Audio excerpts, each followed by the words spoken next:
Hi, welcome back to the Backpacker Coach. Today I wanted to talk to you about sleeping mats. Probably the second most important thing next to having a really good sleeping bag is a really good sleeping mat.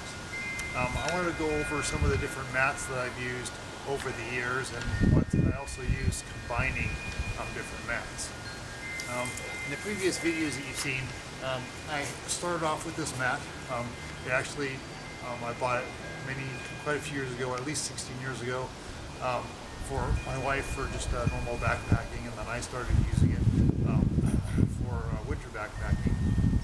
This was my original summer backpacking mat. It's also a thermarest. It's a 3/4 length inch um, 3/4 inch thermarest. It's a little bit thinner as well. It's only about an inch thick, as opposed to both of these are 2 inches thick. We're very close to it. And the first time I went winter backpacking, or at least spring backpacking, actually I used this one. It worked actually pretty well.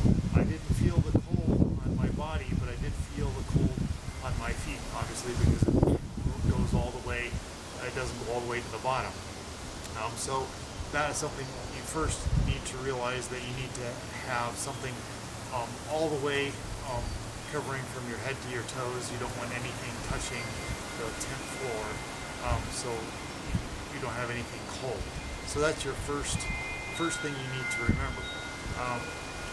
The one that I have now, that one's called the Thermarest Trail Pro sleeping mat, and the nice thing about this one is that it has an R rating of 4.8. Thickness, I told you already, was 2 inches, and the weight is 2 pounds, which is a little heavy. But I have liked it. You can see how it's rounded and tapered. It works really nice for that. I have liked this pad so far. As well as what I've done in the past is, you remember my eating mat over here? I've also put that underneath, and I've also tried something new, where you go to the hardware store and you buy the bubble wrap that's shiny, and you can try that underneath this as well. I also tried to use this as my eating mat. Didn't quite work out as well as this. Definitely you can feel the cold when you're sitting on the snow, as opposed to this for while you're eating. You don't feel the cold. So I'm not sure whether this is really worth the weight to carry this at all. Now maybe if I was going to take this and maybe this, that's a possibility. It might, or this and this, that's a possibility. But to be able to take both of these, I don't know. I'd rather have this as my eating mat. That's really what I like. Better than this. So I'm not sure whether I'll be using this again or not. And the other thing I was going to talk about was the R rating. It's definitely really important to have a good R rating. Like I was saying, this one is 4.8, and this R rating here on this one is only 2.6. Now I have slept on a full-length one of these in the last one of the last videos that I had. 2 last videos I had, and it worked actually pretty well. I only could feel the cold kind of seeping through by the morning. So past that, it worked pretty well. So if I had maybe one more thing underneath it, like I was saying, maybe this or something else, maybe it would work for winter camping. You've seen the new ones now that have the little shiny part on this, and they're not that much different. The R rating is only 2.8 instead of 2.6. So I don't know if that's a huge difference. I don't know if that really makes that much of a difference.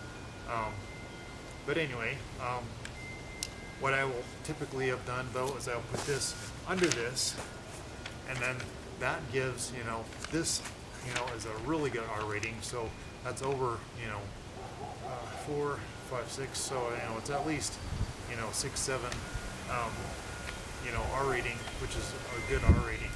That definitely will help you stay off of the cold cold ground. So that's the main part of what I wanted to show you guys. That it's possible to be able to mix and match. It's possible to be able to use even the 3/4 inch on snow, and this is only an inch thick. I didn't have any problems with that, but like I was saying, you definitely want something full length. You don't want anything touching the ground. And then the other thing that I've heard in the past, where I've just came back from a meeting where people were talking about how you want to just have just a foam mattress with no air. And the only reason why I'd say that's not a good idea is because the foam mattress, if you lay on it, it squishes down to nothing as exactly what's inside these. That's why you have the air mattress plus the foam. So you put the air in there so you won't compress the foam inside. That's the whole reason behind that. Otherwise, if your butt sags and you don't have it pumped up enough, then you'll be touching the ground. And so you want to make sure you always pump them up to make sure that there's enough air in there that they're good and solid and they're not sagging. So that's it for this edition, and please go ahead and leave your comments below.